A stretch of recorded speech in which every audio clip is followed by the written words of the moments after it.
Hi guys, good morning. Income tax में आज हम लोग न्यू चैप्टर स्टार्ट करने वाले हैं और उस चैप्टर का नाम है PGBP, profits and gains of business और प्रोफेशन। ओके, ये हमारा न्यू चैप्टर है। अभी तक हम लोग थर्ड हेड्स है। ओके, तीसरा नंबर हमारा ये हेड्स चल रहा है।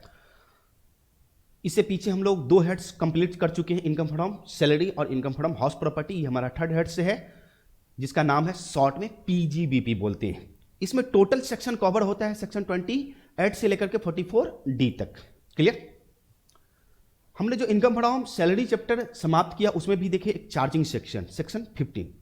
इनकम फ्रॉम हाउस प्रॉपर्टी भी हमने समाप्त किया, उसमें भी एक चार्जिंग सेक्शन देखे, सेक्शन 22।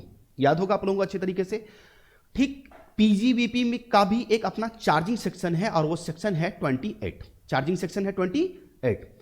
अब ये चार्जिंग सेक्शन आज हम लोग देखेंगे, सिर्फ 28 ही देखने वाले हैं। इसके आगे अगले लेक्चर में देखने वाले हैं, नेक्स्ट क्लास जो हम लेंगे उसमें देखेंगे।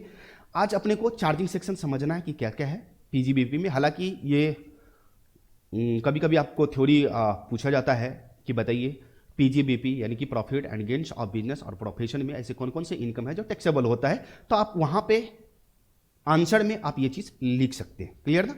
वहां पे ये लिख सकते हैं वहां पर। क्लियर? सॉलिड उसका आंसर बन जाएगा। नाउ तो हम लोग स्टार्ट करते हैं सेक्शन 28 क्या कहता है ये चीज देखने का कोशिश करते हैं हम लोग। Following income shall be chargeable under the head PGBP. ये इनकम है जो पीजीबीपी में टैक्सेबल होगा। फर्स्ट नंबर में आते हैं, पहला नंबर है, कहते हैं the revenue receipt of any business और profession carried on by the SSC at any time during the previous year. कोई भी बिजनेस हो या प्रोफेशन हो, बिजनेस हो या प्रोफेशन हो, अगर वो during the previous year any time किसी भी समय चला है, कोई भी ट्रांजैक्शन हुआ है और उससे आपको कोई भी रेवेन्यू रिसीट हुआ है, तो वो पीजीबीपी में टैक्सेबल होगा। एक चीज हम यहां पर हाईलाइट करना चाहेंगे कि ये बिजनेस और प्रोफेशन आपका लीगल भी हो सकता है और इलीगल भी हो सकता है। लीगल और इलीगल इनकम टैक्स नहीं मानता, चाहे वो लीगल है या इलीगल है। इनकम अर्न किए हो भैया तो टैक्स दे दो, ये इनकम टैक्स वाले बोलते हैं। क्लियर? नाउ अब यहां पर एनी टाइम का एक पॉइंट आया है कि एनी टाइम बिजनेस हमारा किसी भी समय चला हो। कहने का मतलब कि आप अगर कोई भी बिजनेस और प्रोफेशन सेटअप करते हो तो ये जरूरी नहीं है कि प्रीवियस ईयर में 1 अप्रैल को ही सेटअप करो। अब प्रीवियस ईयर में ड्यूरिंग द प्रीवियस ईयर आप कभी भी सेटअप कर सकते हो। ठीक है, तो कभी भी सेटअप करो और कितना भी अर्न करो, उससे कोई लेना देना नहीं है। जितना ही इनकम आपने अर्न किया है उसी इनकम पर आपको टैक्स देना पड़ेगा। ओके, और वो पीजीबीपी में टैक्सेबल होगा। जैसे यहां पर कुछ एग्जांपल दिया है, amount received from sale of goods अगर आप सेल करते हैं इन केस बिजनेस के केस में, amount received against service provide in case profession के केस में आप सर्विस प्रोवाइड करते हैं, आपको जो भी रेवेन्यू रिसीट होता है वो पीजीबीपी में टैक्सेबल होगा। नाउ सेकंड पॉइंट में आते हैं हम लोग, अमाउंट ऑफ कंपनसेशन रिसीव्ड। कोई भी कंपनसेशन आपको रिसीव्ड होता है कब? अगर आप किसी बंदे का, किसी कंपनी का, किसी अगले बिजनेस का आपने एजेंसी ले रखा है, तो अगला वाला बंदा अगर आपके साथ उस एजेंसी का जो एग्रीमेंट बना है, आपने जब एजेंसी लिया होगा तो उस समय एग्रीमेंट बना होगा, अगर वो अगला वाला बंदा उस एजेंसी को टर्मिनेट करता है या मॉडिफिकेशन करता है, जो एग्रीमेंट बना है उस एग्रीमेंट को या तो टर्मिनेट करता है या मॉडिफिकेशन करता है, मॉडिफिकेशन बोले तो चेंज करता है, तो ऐसे केस में अगले वाले बंदे से जो भी कंपनसेशन मिलेगा वो आपका पीजीबीपी में टैक्सेबल होगा। तो कंपनसेशन सर तो ये तो लमसम अमाउंट मिलेगा, ये तो कैपिटल रिसीट हुआ, बिल्कुल कैपिटल रिसीट हुआ, लेकिन इनकम टैक्स के पर्पज से इसे पीजीबीपी में आपको शामिल करना होगा और टैक्स देना पड़ेगा। ओके, सो यहां पर compensation received on account of termination of agency और changes in the condition of agency. जो कंडीशन है या एग्रीमेंट का जो भी कंडीशन है या एग्रीमेंट है उसका कोई टर्मिनेशन होता है या उस कंडीशन में कोई भी चेंज लाते हैं, तो उस समय हमें जो कंपनसेशन मिलता है वो पीजीबीपी में टैक्सेबल होगा। Compensation received is a capital receipt. अब देखो कंपनसेशन जो मिलता है वो हमारा कैपिटल रिसीट है, बट ये पीजीबीपी में टैक्सेबल होगा, but it is include in revenue as per income tax law. कहता है ये रेवेन्यू इनकम है, कौन कहता है? इनकम टैक्स लॉ कहता है, आप पीजीबीपी में शामिल कीजिए। क्लियर? थर्ड नंबर पॉइंट पे चलते हैं हम लोग, इनकम ऑफ ट्रेड यूनियन। अब ट्रेड यूनियन क्या होता है? जैसे किसान यूनियन के बारे में आप लोग जानते होंगे। ओके, कि फार्मर सब जितना है उसका एक यूनियन चलता है, उसका एक लीडर होता है जो किसान के हक की बात करता है। ओके, ठीक उसी तरह से ट्रेड यूनियन होता है।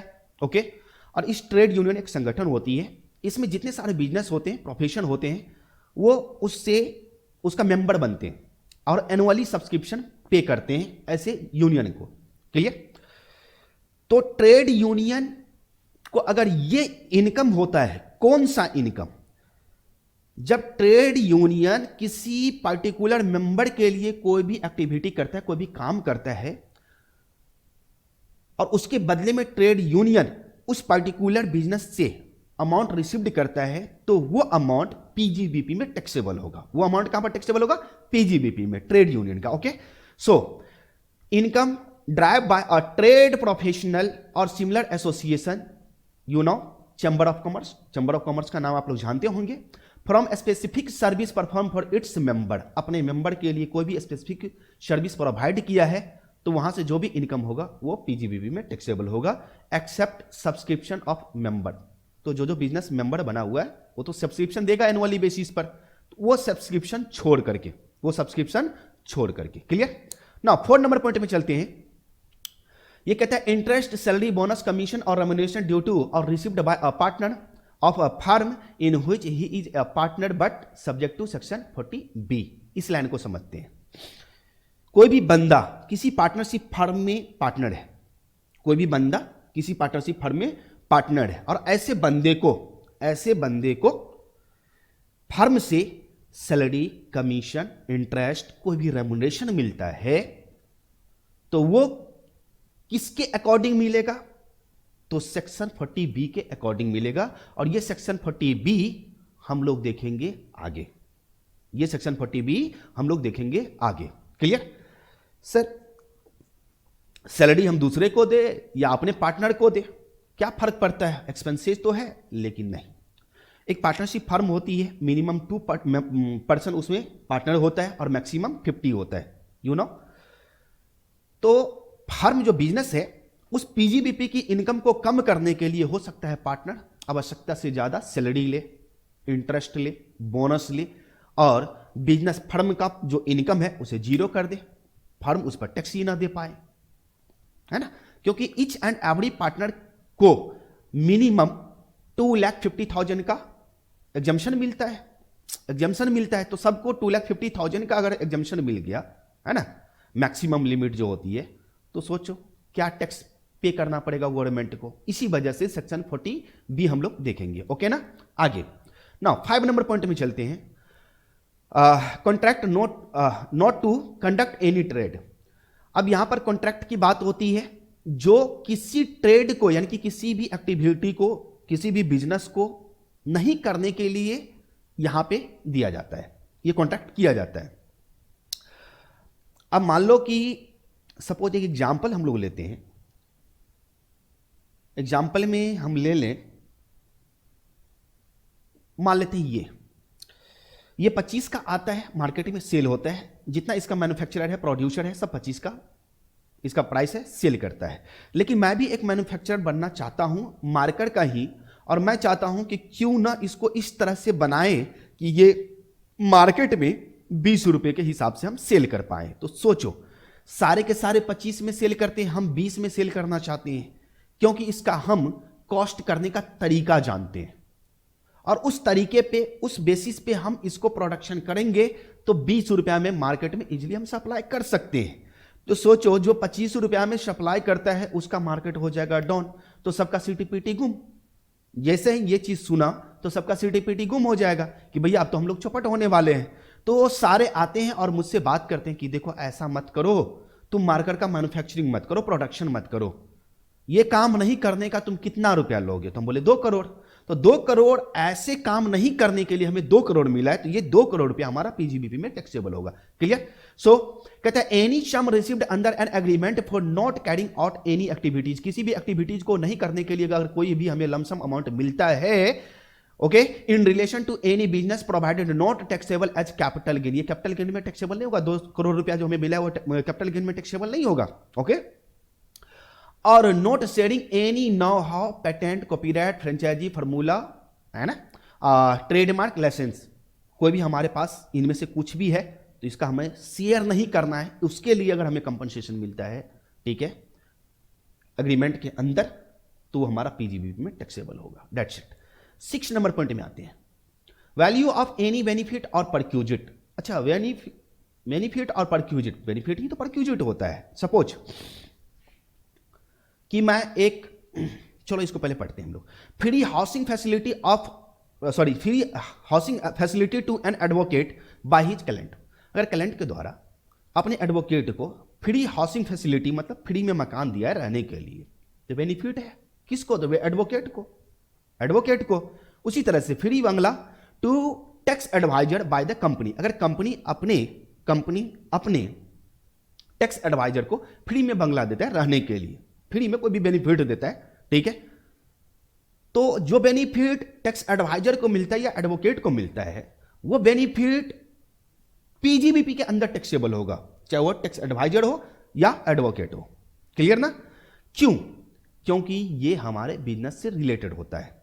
ओके, तो फ्री हाउसिंग फैसिलिटी एडवोकेट को प्रोवाइड किया जाए, ओके, या बंगला प्रोवाइड किया जाए टैक्स एडवाइजर को, तो वो पीजीबीपी में टैक्सेबल होगा। That's it. इसमें छोटा सा पॉइंट था। नाउ उससे भी छोटा पॉइंट हम लोग देखेंगे, sum received under keyman insurance policy including bonus. अब कीमैन इंश्योरेंस पॉलिसी तो समझ में आता है, लेकिन कीमैन का मतलब क्या? कीमैन का मतलब चाबी वाला, जो ये चाबी है कि भैया तुम्हारे पास चाबी है तो कीमैन बन जाओ, नहीं।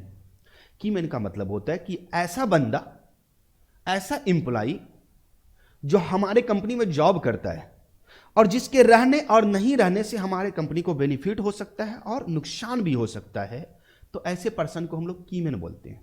तो कंपनी ऐसे पर्सन के लिए इंश्योरेंस कराती है, जिसको हम लोग बोलते हैं कीमैन इंश्योरेंस पॉलिसी। अगर लमसम अमाउंट कंपनी को मिलता है तो कंपनी के हाथ में पीजीबीपी में टैक्सेबल होगा। अगर ऐसा अमाउंट इंप्लॉई के हाथ में जाता है तो भैया सैलरी हेड में टैक्सेबल होगा। क्लियर? नो, आगे चलते हैं।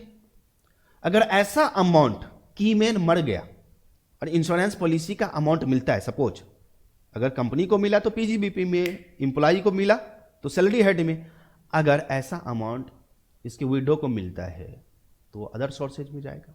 ओके ना?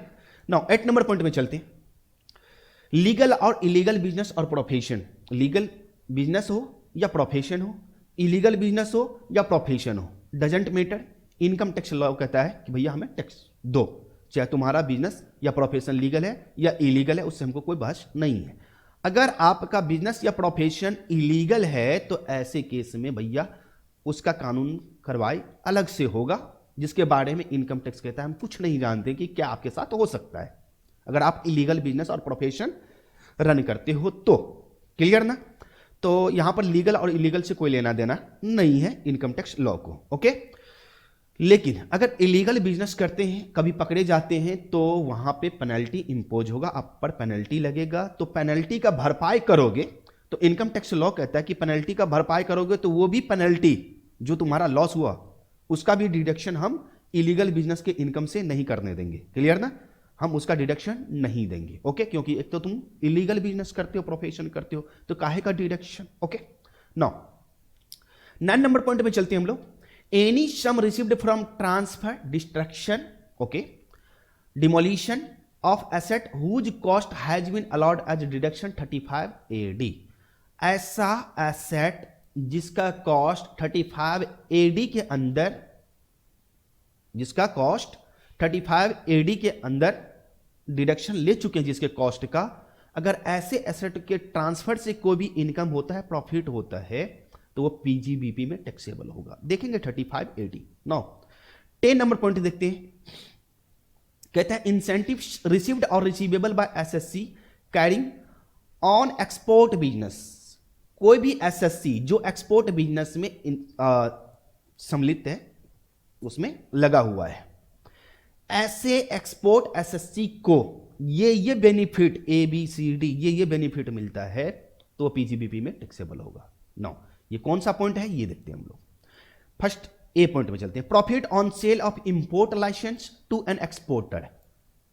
इंपोर्ट लाइसेंस एक एक्सपोर्टर के पास है, मान लो कि 2 एक्सपोर्टर है, एक एक्सपोर्टर ये है जिसके पास इंपोर्ट लाइसेंस है और दूसरा एक्सपोर्टर ये है जिसके पास इंपोर्ट लाइसेंस नहीं है। अगर ये इंपोर्ट लाइसेंस इसको ट्रांसफर करता है, ठीक है, तो उससे होने वाला बेनिफिट इस एक्सपोर्टर के पीजीबीपी के अंदर टैक्सेबल होगा।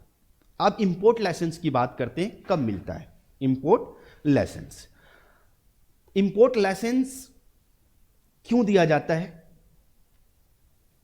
गवर्नमेंट जब अपने कंट्री के अंदर किसी भी इंपोर्ट, मतलब कोई भी बंदा इंपोर्ट ना कर सके, बैन लगा देता है, ठीक है, तो ऐसे एक्सपोर्टर को ये लाइसेंस, ऐसे एक्सपोर्टर को जिसे ये लाइसेंस मिला हुआ है, उस केस में भी वो एक्सपोर्टर अदर कंट्री से इंपोर्ट कर सकता है। बात को नहीं समझे? फिर से समझिए। जिस इंपोर्टर एक्सपोर्टर को ये इंपोर्ट लाइसेंस मिला हुआ है, उसके पास ये राइट है कि गवर्नमेंट पूरा बैन कर दे कि इंपोर्ट कोई नहीं कर सकता है, तो ऐसे केस में ये एक्सपोर्टर इंपोर्ट कर सकता है क्योंकि इसे राइट मिला हुआ है। क्लियर? अच्छा, ये इंपोर्ट लाइसेंस मिलता है कितना का? उस पर अमाउंट होता है, बिल्कुल एक अमाउंट होता है, एक लिमिट तक मिलता है। क्लियर? जो एक्सपोर्ट कितना का करता है उस हिसाब से इसे इंपोर्ट लाइसेंस मिलता है। करोड़ रुपया का अगर हम एक्सपोर्ट करते हैं तो 20 लाख का हमें इंपोर्ट करने का लाइसेंस मिलता है, यह अधिकार मिलता है। कोई भी प्रोडक्ट हम इंपोर्ट कर सकते हैं इस लाइसेंस, इंपोर्ट लाइसेंस का यूज करके। क्लियर ना?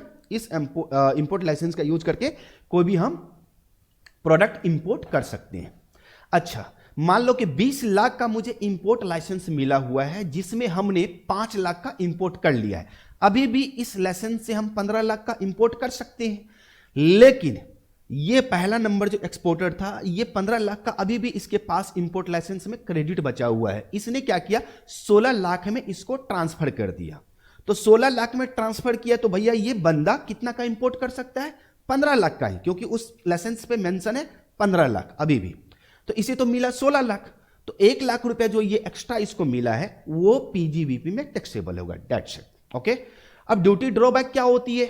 ड्यूटी ड्रॉबैक, जब एक एक्सपोर्टर अपना प्रोडक्ट अदर कंट्री में एक्सपोर्ट करता है तो उस पर लगने वाला टैक्स गवर्नमेंट क्या करती है? वापस कर देती है, जिसे हम लोग बोलते हैं ड्यूटी ड्रॉबैक। और जब ये वापस करती है तो 2 तरीके से गवर्नमेंट वापस करती है ये ड्यूटी, ये टैक्स 2 तरीके से।